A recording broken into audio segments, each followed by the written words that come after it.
Hai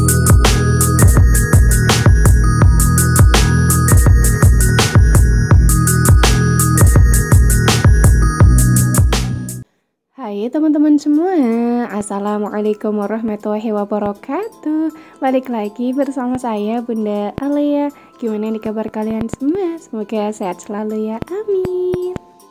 Oke, langsung aja ke videonya. Jadi yang pertama di sini saya tuh lagi mau nge-refill beras. Nah, untuk beras yang saya refill ini beras sisaan bulan kemarin. Ini beras yang harganya itu masih sekitar 69.000 waktu saya beli.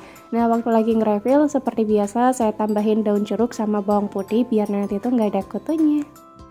Untuk beras 10 kilo yang kemarin saya beli itu belum saya refill, nge-refillnya nanti aja kalau misalkan beras yang ini tuh udah habis. Lanjut lagi, di sini saya tuh mau masak nasi. Jangan lupa lah ya, sebelum masak-masak tuh harus banget masak nasi terlebih dahulu. Soalnya kan masak nasi di Magicom itu sekitar 30 menitan.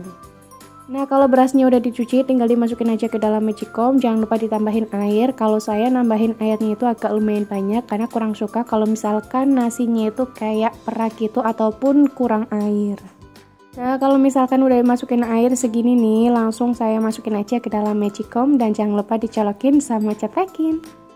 Oke, masak nasinya udah selesai, lanjut lagi. Di sini saya tuh mau bikin bumbu terlebih dahulu. Nah, untuk bumbunya ini saya sebutin lagi. Saya cuman pakai bawang merah, bawang putih, jinten. Saya pakein cabai merah gede juga satu yang saya buang bijinya biar nanti nggak pedes. Terus saya pakein kunyit, jahe, lengkuas, salam, serai, kemiri, ketumbar, lada, sama dipakein pala juga sedikit. Udah kayak gitu aja. Ini versinya saya karena saya tuh pengen nyoba-nyoba gitu loh pakai bumbu yang kayak gitu. Gimana gitu loh rasanya. Ternyata Masya Allah rasanya itu wangi banget, enak banget. Tapi balik lagi sesuai versi teman-teman aja ya, kalau lagi memasak bumbunya itu kayak gimana. Lanjut di sini saya juga mau ngedadar telur. Ini ngedadar telurnya itu 2, terus saya tambahin daun bawang yang saya frozen. Kalau ada daun bawang frozen kayak gini tuh beneran memudahkan banget kalau misalkan saya lagi nggak punya stok daun bawang yang fresh. Nah, untuk daun bawangnya udah saya taruh di mangkok, terus saya tambahin masako juga. Tadi saya tuh ngelipat pandan karena pandannya itu pengen saya taruh di dalam beras yang tadi saya masak, jadi biar nanti berasnya itu wangi banget baunya. Oke, lanjut untuk salam, lengkuas, sama serainya ini udah saya cuci, terus jangan lupa nanti dikeprek ya sebelum dimasukin ke dalam wajan. Saya singkirkan terlebih dahulu biar nanti tuh nggak terlalu berantakan banget di bagian meja dapur. Nah, lanjut untuk ngedadar telurnya ini yang pertama aja lah ya, nggak apa-apa walaupun emang masak-masaknya itu belum. Kalau dadar telur tuh ini kesukaannya saya banget, makanya saya lebih memilih dadar telur daripada telur yang buletan. Nanti saya juga bakal ngasih telur buletan di dalam masakannya. Nah, untuk dadar telurnya ini udah matang, jadi langsung saya taruh di piring aja. Nah, ini masih ada sisaan sedikit, sayang banget lah ya, dimasukin juga ke dalam piring. Ditunggu sebelahnya itu saya lagi ngerebus telur 3 aja, nggak banyak-banyak. Nah, untuk sisaan minyaknya tadi buat ngegoreng percabean ataupun persambelan. Lanjut di sini saya tuh lagi mau ngirisin kacang panjangnya. Kalau misalkan masaknya itu lagi buru-buru, biasanya ngirisin kacang panjangnya itu kayak gini ya tangannya. Nah, tapi kalau misalkan lagi agak lumayan slow, biasanya ya pakainya itu talenan. Lebih enak lagi kalau misalkan pakai pisaunya itu yang kecil, tapi karena saya tuh mager banget buat ngambil pisau yang kecil, ya udahlah nggak apa-apa pakainya itu yang gede. Yang penting kan aman ya, tangannya itu nggak kena pisau. Untuk tahunya ini kemarin saya beli di Amang Sayur cuman 5 aja, nggak banyak-banyak. Nah, untuk tahunya ini saya belah menjadi 2 biar nanti itu nggak terlalu gede banget. Lanjut lagi untuk labu siamnya ini saya juga milih yang kecil, nggak yang terlalu gede banget gitu. Jadi biar nanti masakan saya tuh sekali habis buat sekali makan. Bukan sekali makan, maksudnya itu seharian. Kalau misalkan Pak suami saya posisinya itu lagi shift malam, biasanya saya masaknya itu cuma 1 kali aja. Nah, kalau misalkan Pak suami saya itu lagi shift pagi, biasanya masaknya itu 2 kali di pagi hari sama di sore ataupun malam hari gitu pas Pak suami mau pulang kerja. Kalau saya pribadi makan masakan saya sendiri ya masih oke-oke aja gitu. Apapun lauknya insya Allah masih tetap saya makan, dan makannya itu ya tetap 3 kali sehari dengan lauk yang sama. Nah, kalau Pak suami saya biasanya itu makannya cuma 2 kali aja. Nah, kalau di siang hari biasanya Pak suami itu sukanya ngemil. Oke, lanjut ya untuk bumbunya. Ini tuh lagi saya tumis-tumis sampai bumbunya itu mateng. Nah, ini tuh kayak ada yang belum ke blender, jadi saya buang biar nanti itu nggak ikut kemakan. Lanjut untuk labunya ini bakal saya irisin memanjang. Biasanya saya kalau lagi masak kayak gini tuh cuman pakai labu sama telur rebus aja. Tapi kali ini pengen banget saya kasih kacang panjang sama tahu. Ternyata rasanya itu Masya Allah nikmat banget. Nah untuk santan karanya di sini saya pakainya tuh 2. Kalau misalkan teman-teman mau pakai 3, 4 ataupun bahkan mau pakai santan kara, mau pakai santan yang diperes sendiri itu juga bisa banget. Kalau saya pakainya yang simpel-simpel aja yang ada di rumah. Kalau misalkan mau beli tuh kayak harus keluar rumah dulu gitu loh. Jadi kali ini masaknya itu emang nggak banyak-banyak, cuman ada sambal, sayur, sama ada telur dadar aja.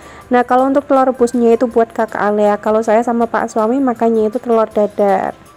Kalau lagi masak kayak gini biasanya kakak Alea tuh kurang suka sama kacang panjangnya, tapi kalau labu kakak Alea alhamdulillah masih suka-suka aja. Kalau tahu juga kakak Alea kurang suka. Makanya tahunya saya tuh nggak pakai banyak-banyak, secukupnya aja, yang penting kan masakannya itu habis, betul apa betul?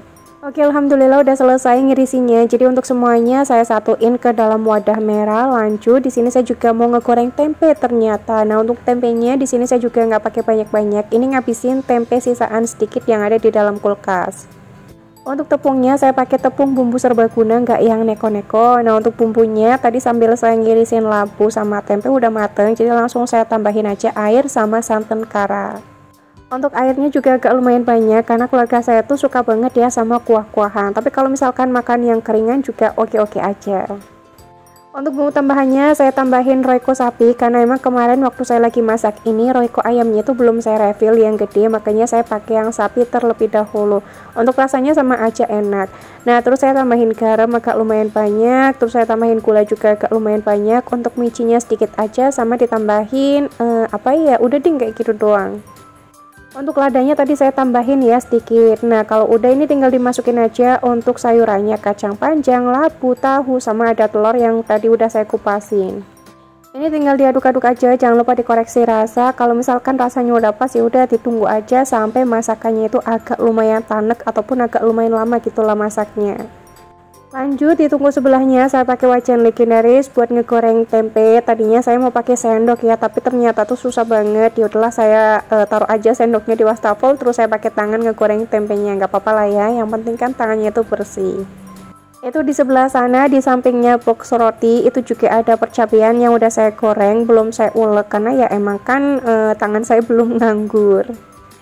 Nah nanti saya skip aja ujuk-ujuk untuk semuanya. Alhamdulillah udah mateng. Ini ada sambal, tempe goreng, telur ceplok, sama ada persayuran. Udah beneran simple banget. Ini menunya itu nggak yang ribet-ribet. Nah kalau di siang hari misalkan pak suami pengen tempe goreng lagi ya nanti bakal saya gorengin. Tapi kalau misalkan nggak mau yaudah saya pakainya itu kerupuk aja. Untuk sayurnya kayak gini ya tampilannya. Ini tuh beneran wangi banget, enak banget karena kan ditambahin jinten. Nah kalau udah selesai masak-masak jangan lupa di bagian dapurnya itu dielap-elapin lagi. Dan tara, kalau bundanya itu lagi masak-masak pasti di bawah tuh ada adik Moren yang lagi pegangin baju bundanya. Ya kayak gini lah pokoknya penampakan saya tuh kalau lagi masak agak lumayan riwo. Makanya jarang banget ya saya liatin kalau misalkan saya tuh lagi riwo. Biasanya yang saya liatin cuman pas bagian saya lagi ngiris-ngirisin aja ataupun pas bagian saya lagi masak-masaknya. Nah alhamdulillah selesai masak-masak saya langsung nyetrika karena emang waktunya itu masih nyukup banget. Kalau nggak salah nih ya saya masak-masaknya itu di hari Sabtu ataupun Minggu, Sabtu kayaknya deh. Iya bener Sabtu, soalnya waktu hari Sabtu kayaknya sih saya bikin story di Instagram waktu saya masak-masak yang ini. Nah walaupun weekend saya tetap semangat nyetrika, soalnya kalau setrikaan nggak langsung dikerjain tuh takutnya nanti malah bajunya itu tambah menumpuk, tambah menggunung. Apalagi kalau posisinya Pak Suami itu lagi libur kerja, kan ada yang jagain anak-anak. Jadi adik Moren tuh di kamar sama kakak Alia dan juga Pak Suami lagi nonton TV kan ya sambil bercanda. Nah kalau saya posisinya itu lagi nyetrika, jadi kan enak ya kalau misalkan ada yang jagain anak-anak. Biasanya kalau misalkan saya lagi nyetrika kok nggak ada Pak Suami, biasanya adik Moren tuh suka gangguinnya itu ya entah naik-naik ke atas alas trika ataupun pegang punggung bundanya. Jadi untuk makannya itu nanti lah ya, nunggu saya selesai nyetrika. Atau kata Pak Suami juga Pak Suami belum pengen sarapan terlebih dahulu. Nah nanti habis saya selesai nyetrika, saya langsung sarapan sama Pak Suami. Habis itu saya langsung bersih rumah, nyapu sama ngepel, sama ngelap-ngelap tipis-tipis aja di bagian perabotan. Habis itu saya bakal mandi, soalnya kan posisinya tuh belum mandi ya, jadi berkeringat-keringat terlebih dahulu, habis itu baru mandi. Nah, habis selesai mandi barulah saya rebahan, karena kan emang capek banget ya dari pagi tuh di dapur ngerjain yang lain-lainnya juga. Oh enggak ding, saya mah rebahannya malah cuman sebentar banget, mungkin sih sekitar 15 menitan sambil nenin adik moren, soalnya kan adik moren udah rewel ya, jadi harus dinenin. Gak lama kemudian adik moren tuh bobo. Nah sekitar jam 10-an saya langsung belanja bulanan. Waduh teman-teman pasti udah bisa nebak sendiri ya bagaimana capeknya saya waktu hari Sabtu sama Minggu kemarin. Tapi nggak apa-apa, tetap saya nikmatin, soalnya kan perginya tuh mau belanja bulanan. Kalau belanja bulanan mah walaupun capek, kita tetap digas aja, betul apa betul? Nah, habis selesai belanja bulanan, itu sekitar jam 1 siang, saya langsung sholat, makan, habis makan, saya langsung pulang sama pak suami, nyampe rumah tuh sekitar jam 3 sore. Habis itu nggak lama kemudian saya langsung sholat dan menata belanja bulanan saya. Kalau buat saya tuh kadang kalau weekend pingin memaksimalkan pekerjaan saya. Kenapa? Karena kan ada yang jagain anak-anak. Kalau misalkan gak ada yang jagain tuh kayak berasa banget gitu loh capeknya. Mungkin sampai sini aja kali ya video saya. Jadi saya sambil nyetrika sambil cerita juga. Semoga teman-teman semua tetap enjoy nontonnya. Assalamualaikum warahmatullahi wabarakatuh. Thanks for watching and bye-bye.